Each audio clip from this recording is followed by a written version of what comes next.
Assalamualaikum warahmatullahi wabarakatuh. Di sini kami akan mempresentasikan tugas akhir proyek jaringan komputer. Sebelumnya izin memperkenalkan diri. Saya Nadira Fisaulia, lalu ada teman saya Lutfia Fahira dan Agustina Putri. Oke, kita langsung saja ke topologi jaringan. Oke, jadi di sini itu merupakan topologi dari perusahaan yang terdiri dari 2 lantai yang masing-masing memiliki 3 departemen dengan kebutuhan jaringan yang berbeda. Sistem jaringan dirancang secara terstruktur dan rapi untuk melayani kebutuhan akses lokal maupun internet secara efisien, serta memudahkan pengelolaan perangkat antar departemen. Setiap departemen memiliki switch lokal untuk menghubungkan perangkat internal seperti PC dan printer, lalu disambungkan ke switch utama yang di masing-masing lantai guna untuk menyatukan koneksi internal dalam koleksi jaringan dalam suatu sistem yang terorganisir.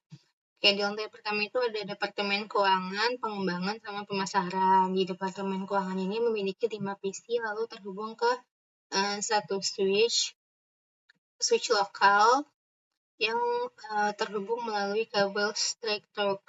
Lalu ada departemen keuangan, pengembangan di sini juga memiliki 5 PC lalu terhubung ke switch menggunakan kabel straight. Lalu di sini ada departemen pemasaran.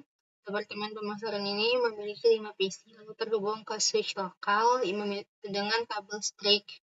Dan departemen pemasaran ini merupakan departemen yang dapat dapat akses ke internet. Lalu switch yang ini 3 ini itu terhubung ke switch utama di lantai 1 menggunakan kabel crossover, dan juga di sini terdapat printer yang terhubung ke switch 6 menggunakan kabel straight talk. Karena printer ini tuh dapat digunakan oleh semua departemen di lantai 1 ini. Lalu di sini ada lantai 2. Lantai 2 ini juga memiliki 3 departemen, yaitu departemen administrasi, penjualan, dan produksi. Di departemen administrasi ini juga memiliki 5 PC dan terhubung ke switch, dan ini departemen penjualan juga memiliki 5 PC dan terhubung ke switch menggunakan kabel straight talk. Lalu ini ada departemen produksi. Departemen produksi ini sama memiliki 5 PC yang terhubung ke switch menggunakan kabel straight, dan ini terdapat printer, dan departemen produksi ini menggunakan IP otomatis atau DHCP. Lalu di sini ada ketiga switch ini disambungkan ke switch utama di lantai 2 menggunakan kabel crossover, dan server yang ini dihubungkan ke switch lokal di departemen produksi ini dengan kabel straight. Lalu di sini switch lantai 1 dan lantai 2 ini terhubung ke router menggunakan kabel straight. Lalu di sini juga tuh router dihubungkan ke server menggunakan kabel straight juga. Kenapa sih terjadi pembagian jaringan di lantai 1 dan lantai 2? Alasannya itu yang pertama itu keamanan dan isolasi akses. Dengan membagi jaringan per lantai departemen yang tidak memerlukan akses internet seperti keuangan dan pengembangan dapat dibatasi hanya dalam jaringan lokal. Ini itu dapat membantu melindungi data internal dari ancaman luar dan menjaga privasi. Yang kedua itu pengelolaan IP dan DHCP lebih tertata. Pemisahan jaringan memudahkan pengaturan elemen IP. Misalnya di produksi, lantai 2 ini menggunakan DHCP untuk otomisasi. Sementara departemen lain seperti keuangan bisa menggunakan IP statis untuk kontrol yang lebih ketat. Lalu yang ketiga itu mengurangi broadcast traffic. Broadcast ini terjadi dalam satu lantai, tidak akan menjalar ke lantai lain. Hal ini memudahkan jaringan ini dapat lebih efisien, lalu mengurangi beban trafik dan mempercepat komunikasi antar perangkat dalam subnet yang sama. Lalu yang keempat, kemudahan pemeliharaan dan monitoring. Gangguan jaringan di satu lantai tidak akan memengaruhi lantai lainnya. Admin juga dapat memantau dan mengelola masing-masing jaringan secara lebih spesifik berdasarkan fungsi atau lokasi tiap departemen. Oke, sekian penjelasan dari saya. Selanjutnya akan disampaikan oleh teman saya. Terima kasih. Baik, saya akan melanjutkan penjelasan terkait subnetting dan juga IP address yang kami gunakan di proyek kami ini. Eh, jadi kami menggunakan subnetting slash 28 yaitu 255.255.255.240. Oke, di mana bisa mendapatkan 16 host untuk setiap subnetting ini. Nah, jadi di sini eh, menggunakan untuk ke lantai 1 menggunakan 192.168.1.1, kemudian subnet masnya itu di 240. Nah, untuk ke lantai 2 menggunakan 2.1. Oke. Dan size-nya juga 240 ya. Oke. Nah, untuk server dia menggunakan 252 karena hanya terhubung ke server saja. Oke. Nah, eh, untuk di lantai 1 ini kami menggunakan IP statis semua sesuai dengan arahan. Kemudian di departemen produksi ini berbeda sendiri menggunakan IP DHCP, itu IP otomatis. Nah, di sini langsung aja saya tes untuk ping antar departemen.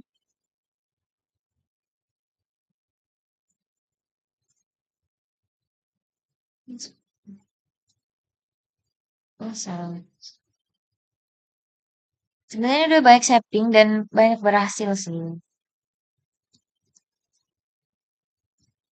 Nah, bisa ya replay antar departemen. Oke, coba ke eh coba yang ini aja. Si dari ping start. Oke, triple ya untuk antar departemen. Ini saya ingin mencoba.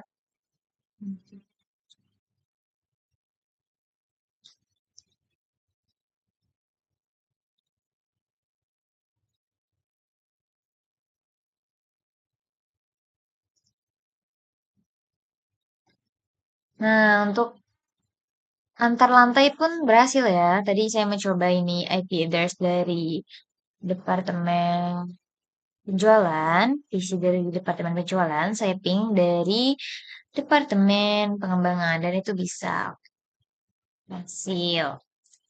Kemudian di sini printernya bisa digunakan bersama-sama untuk masing-masing departemen. Nah, selanjutnya saya akan mengetes teman-teman administrasi.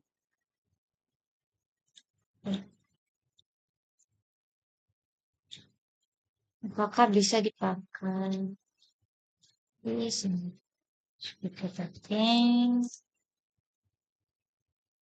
Oke, bisa ya untuk antar departemen juga berhasil. Nah, berarti sudah terbukti untuk jaringan di sini sudah tersubnet dengan baik, di mana antar departemen berhasil dan antar lantai pun berhasil.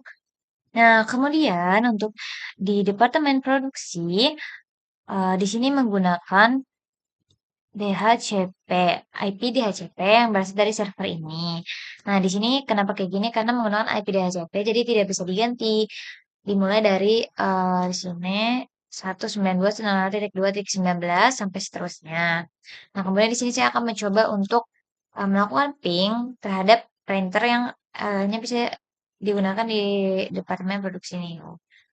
Coba ping. Oke. Bentar. Ping.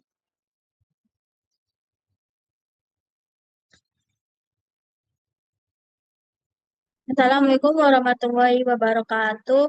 Izin memperkenalkan diri saya, nama saya Agustina Putri, MPM 2315061 Di sini saya akan melakukan proses serangan sniffing. Apakah itu proses serangan sniffing? Sniffing adalah proses memantau dan menangkap paket data yang dikirimkan melalui jaringan komputer. Sniffing sering digunakan oleh administrator jaringan untuk menganalisis dan memecahkan masalah jaringan. Namun, dalam konteks keamanan siber, sniffing menjadi berbahaya ketika dilakukan oleh pihak yang tidak berwenang untuk mencuri informasi sensitif seperti username, password, data pribadi, hingga informasi kartu kredit. Proses terjadinya serangan sniffing adalah yang pertama, penyerang terhubung ke jaringan. Yang kedua, menggunakan sniffing tool. Yang ketiga, menangkap paket data. Yang keempat, menganalisis data. Yang dan kelima, pemanfaatan data. Di mana jenis sniffing ini terbagi menjadi dua, yaitu passive sniffing dan active sniffing. Di mana passive sniffing adalah proses menangkap data yang dikirimkan tanpa mengubah isi paket.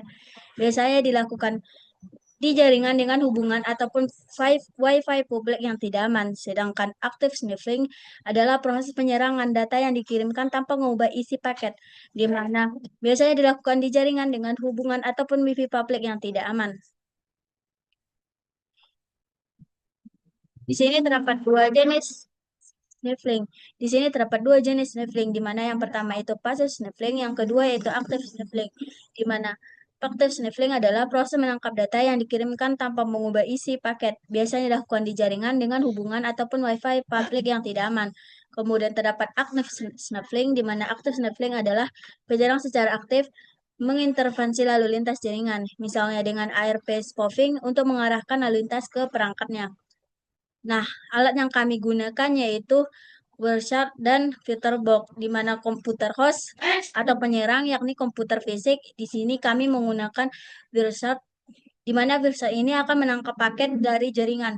Ibarat Wireshark itu adalah CCTV untuk jaringan. Dengan Wireshark, kita bisa melihat semua percakapan antar komputer dalam jaringan yang kita pantau. Nah, lalu kami juga menggunakan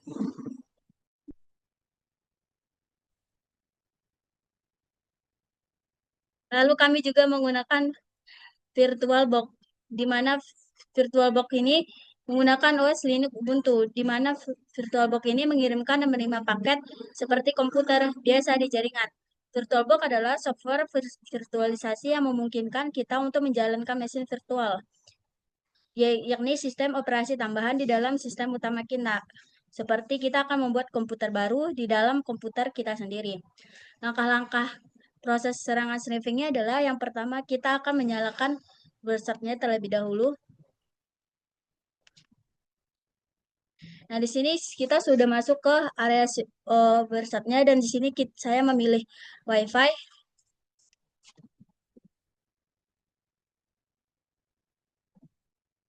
Nah, di sini saya sudah merunning browsernya. Kemudian kita ke Oracle.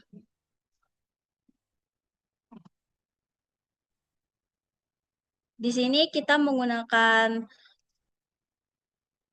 Bedgar adapter biar data yang sebagai penyerang dan korban.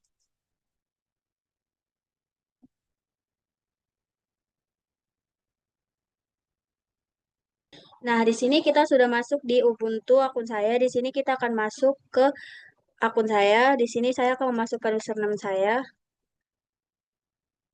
Nah, kemudian kita akan memasukkan passwordnya. Nah, agar Wireshark dan Ubuntu-nya terhubung, kita akan mengecek apakah IP yang digunakan pada Ubuntu sekarang apa. Nah, di sini terdapat IP yang kita gunakan yaitu 172.720.10 dan 4. Jadi kita filter. Jadi kita masukkan IP ADDR sama dengan 172.20.10.4.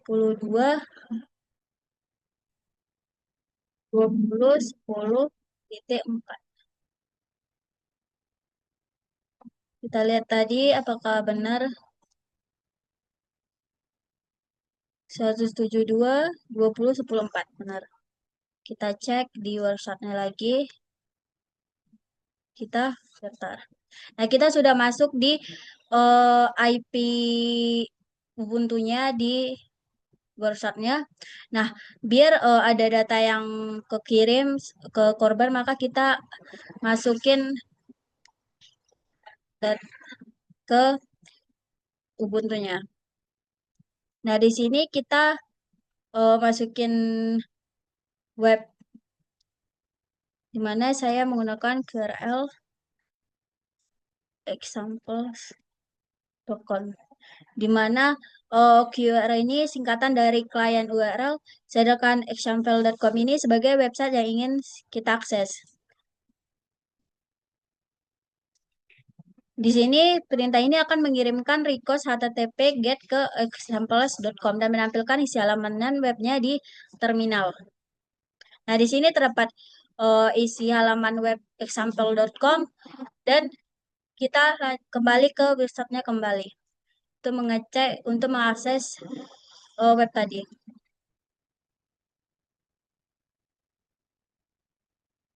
Nah, kita lihat apakah ada HTTP. Nah, di sini kita sudah melihat bahwa di sini terdapat waktu, source, destination, protokol, length, dan info. Di sini terdapat shortcode-nya di mana menggunakan IP sistem operasi tadi yaitu 172.20.10.4 dengan protokol HTTP sesuai dengan examples.com kita tadi. Nah, di sini. Di sini terdapat nomor, di mana di nomor ini sebagai nomor urut paket yang ditangkap, kemudian terdapat waktu, di mana waktu ini relatif sejak capture dimulai, kemudian terdapat destination, di mana destination ini sebagai IP tujuan paket, sedangkan shortcode ini sebagai IP asal paket.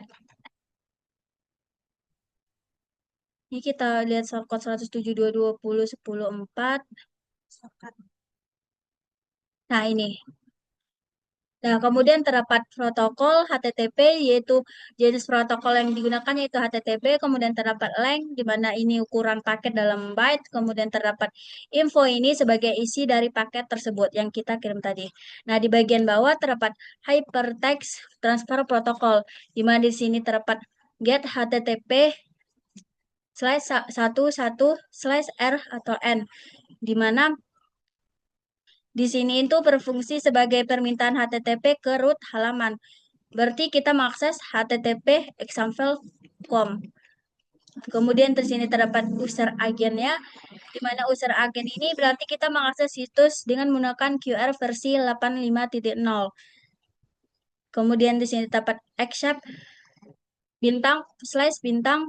/R/N, di mana di sini jenis file diterima dalam respon. Nah, di sini terdapat bagian kanan dari halaman workshopnya yaitu CE66066A ini adalah format hexadecimal dalam ASCII. Nah, dampak serangan sniffing dalam kasus ini adalah yang pertama yaitu pencurian informasi pribadi dan rahasia, yang kedua pembajakan akun, yang ketiga kerugian finansial, yang keempat menurunnya kepercayaan pengguna terhadap sistem. Adapun mencegah serangan sniffing, yang pertama yaitu gunakan enkripsi seperti HTTPS ataupun menggunakan VPN. Kemudian hindari menggunakan jaringan WiFi publik tanpa proteksi. Kemudian gunakan password yang kuat dan unik. Sedang terapkan network security tools seperti IDS. Di mana IDS ini adalah Intrusion Detection System. Itulah presentasi saya. Sekian, terima kasih. Assalamualaikum warahmatullahi wabarakatuh.